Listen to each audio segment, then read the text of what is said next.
Day 2 and the rain clouds have gone. On the mostly dry tarmac, Colin could now really stretch his legs.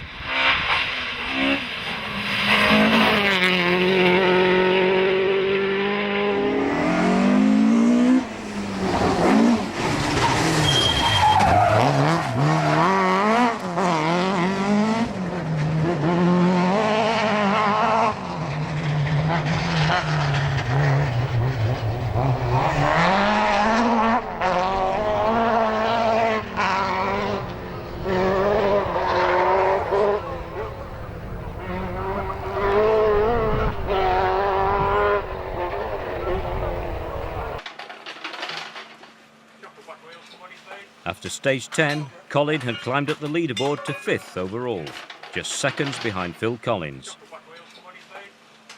Back at service, Colin seemed pretty pleased with the day's events after the wet start to the rally. Colin, after yesterday, to be in the top 10, you must be quite pleased. Yeah, it's looking really good now. I think we're 5th at the moment, and we're back to 16 behind Phil, which is the main thing. Back in the fight. Take your mind back to last night. What was that like? That was the worst ever. I mean, it was absolutely no fun at all. So we were verging on going home last night. That's how bad it was. You wished you were back in the four-wheel drive, I expect.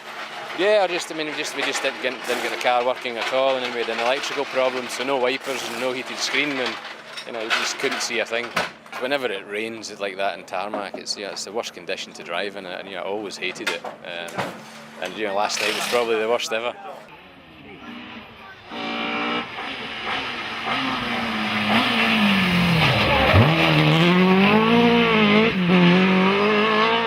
The battle between McRae in car number 11 and Collins was intensifying, with the Englishman and Scotsman neck and neck.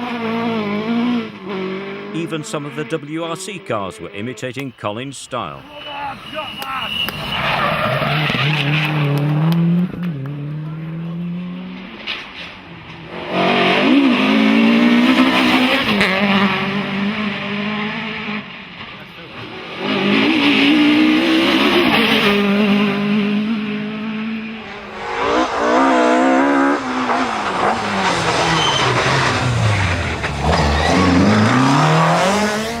Back at the final service, and the Escort hadn't missed a beat. Not only that, he was now ahead of Collins. Thank you, bro. Thank you. Okay, guys, you happy? Colin had a chance to catch up with his fans, young and old, although some of them were left to wonder why he'd scribbled on their favourite cap. My hat. I know, exactly.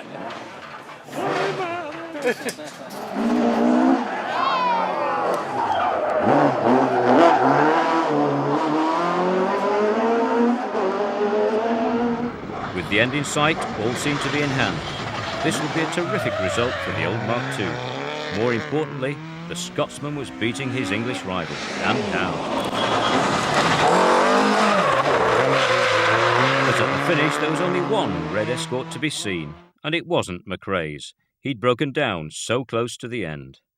You won the class, but probably not the way you wanted to. No, absolutely. Great pity that he went out at the end there, because it had been a great day, great entertainment, and it would have been nice for him to be here at the finish, whether he was at whichever order it was in, really. It would have been just super. But nevertheless, that's it. Our car's held together, his hasn't.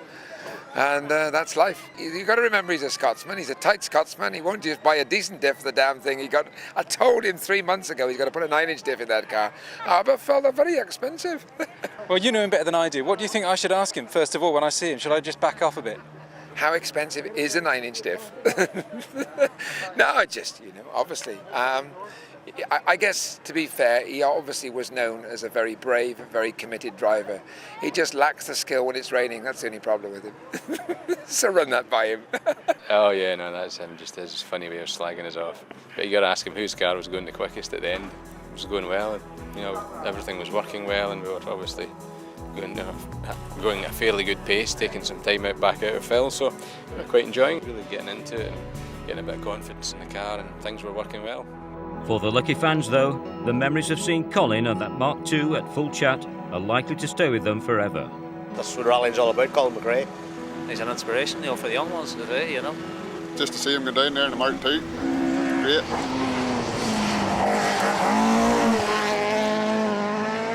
The Escorts is the best thing in rallying, probably, so to see him on two-wheel drive cars, absolutely brilliant.